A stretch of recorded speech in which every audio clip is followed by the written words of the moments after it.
is opening one's consciousness to higher thoughts embodied by the object you are praying to.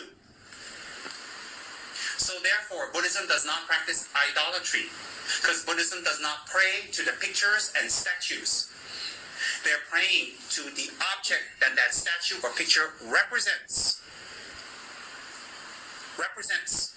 That embodies that energy we're trying to tap into. Hence, people in other religions don't pray to statues, but they pray to buildings. They pray to stones. They pray to the configuration of that stone. They're not praying to the stone. They're praying to what that stone is symbolizing to them. So what's the difference? Stone has earth, air, water, and fire, the four elements. We just rearrange the elements as a statue. We rearrange it again as a building. We rearrange it again as a prayer mat. We rearrange it again, it's an altar. It's just the four elements being rearranged. If you look at it deeply, Buddhists don't pray to statues. But statues help people on our level who is not able to visualize accomplished beings or accomplished energies. So therefore,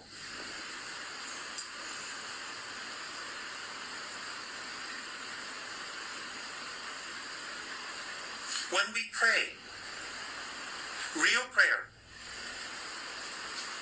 is opening our mind to the object we are praying to and what they, she or he have accomplished, and to tap into that energy.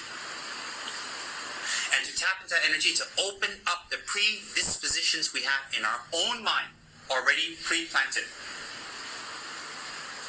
And then when we pray daily and we do our practice, you will see your mind improve. Example, young girls and boys will put posters of their hero.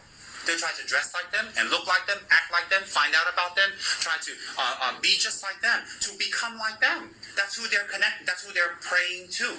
See, prayer is not this. Prayer is who we open our minds to connect with that being. So what's the difference if they grow up to be Madonna? Or you grow up to be Buddha? That's prayer. So don't get prayer wrong. In Chinese, I've heard many, thousands of times, I've met people, thousands. I pray, why I got bad luck? Thousands of times. Thousands. I pray I got bad luck. Why?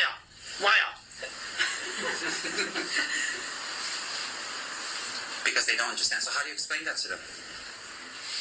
You can't. Those who are not open. Yes? Sorry to interrupt. How do you explain that bad people seem to succeed more than good people then? Bad people do not succeed more than good people. They're digging their graves deeper. But they seem to... I mean, I'm sorry to come back to us, but we've never... It's okay, you're not selfish. Just a little bit. She's sweet. You can joke with her. I have to, no choice. We're not extremely charitable people. We're not spiritual, obviously. You fooled me. So, but we're not also bad people. We've never done something really bad. We don't have any... You didn't rape anybody. Well, no. Okay, no. good. Not yet. And not yet. I keep my bedroom doors locked. So why is it... We could ask ourselves, we do ask ourselves, why such a tragedy comes to us when we know terrible people who have 10 children and nothing happens to them, and they have a good life, or so-called a good life. I suppose you're going to tell me that's not life, but... Fundamentally, people who don't know anything deeper or more feel they live good lives, or they're good people. Fundamentally. Avoiding from the gross actions or gross extremes doesn't make us only a good person. There are subtle thoughts. There are subtle minds. That's one. Example, to kill one person, and I'm not advocating killing, to kill one person or to visualize and wish and plan to kill 1,000, although 1,000 hasn't materialized, the karma for that would be heavier. So gross actions that are done or not done doesn't determine whether you're a good person or not. That's one. Number two, actions that you have done now doesn't immediately ripen upon you now. 2. Number 3, having 10 children that live and you having one child that passed away doesn't mean that a tragedy has happened to you and good things are happening to them. Children do grow up to be monsters. Children do grow up to be nasty and very, very, very harmful to their parents. So what you label a tragedy is point of view. What you label then a good life is a point of view only. Point of view supported by lack of knowledge, lack of understanding what is really good and not good on a higher realm. What's a higher realm? A higher thought.